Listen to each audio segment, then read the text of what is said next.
One of the most widely recognized stories from the New Testament, stories that Yeshua himself told, is the story of the Good Samaritan. And we find that in Luke chapter 10, beginning in about verse 25.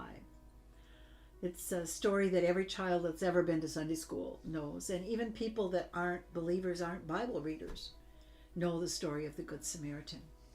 Any fellow that's done something nice for someone, especially someone that he doesn't know, hey, that guy is a Good Samaritan. And it's an amazing story, actually. But there is a backstory that I want to share with you that makes it even more exciting and a more impactful lesson from Yeshua. He's telling the story of a man, just an ordinary man, walking down the road from Jerusalem to Jericho. Same pathway that we travel today to get from Jerusalem to Jericho, although it's a much nicer road. It's paved and it's well lit. But this man is walking and he's attacked by robbers. He is severely beaten. His clothing is stolen. All of his belongings are taken, and he is left for dead. Now, there is a phrase in Hebrew that refers to that situation, and it basically means he is so close to death that he is breathing his last breath or two. There's no expectation that this guy's actually going to live. He's lying by the side of the road. And then Yeshua begins to tell the story of what happens to this man as someone comes along, someone that perhaps could help him. And Yeshua says that this man is a priest. Now here's an important part of the backstory.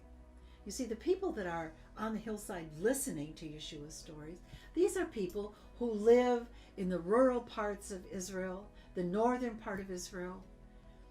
And they are people who are taught by the itinerant rabbis that walk the highways and byways of that part of the nation. And those men are Pharisees. So these are people who most identify with the teachings of the Pharisees. Now, the Pharisees believe in things like angels and demons in a spiritual realm. They believe in life after death. They believe of the entire canon of Scripture that they had at that time. And they also believe in the oral law, the oral traditions. On the other side of the coin, we have the Sadducees. The Sadducees were the keepers of temple worship. They did not believe in life after death. They did not believe in angels or in demons or in any kind of spiritual realm, nor did they believe in the entire canon that was available at that time. They only believed in select pieces of Scripture, and they did not believe at all in the oral law.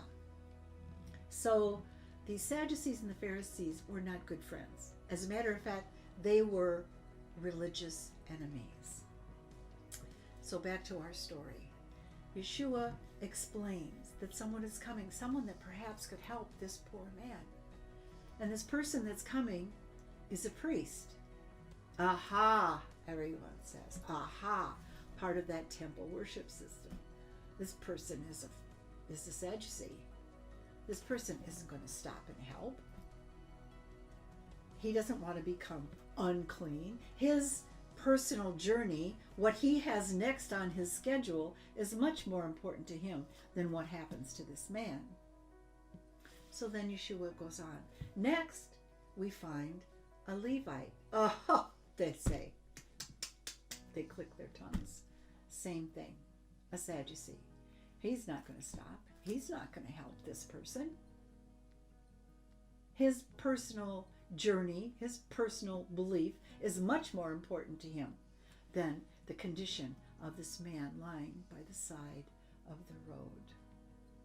Then Yeshua begins to talk about the next person that's coming, the person that perhaps will really help this man who is so in desperate need of help. And by now, these people are on the edges of their seats, anticipating who is going to come and help this man.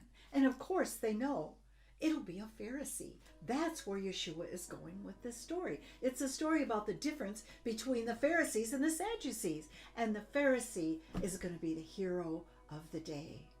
And so comes this person that stops, this person that is willing to be inconvenienced, to even use his own money to help this man.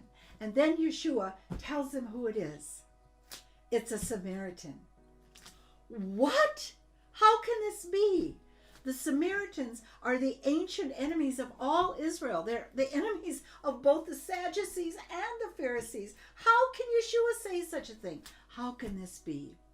And at that moment, Yeshua hit them right between the eyes with their own hypocrisy, with their own bias, with their own prejudice, and gave them a beautiful picture of his own heart, of what mercy is really all about.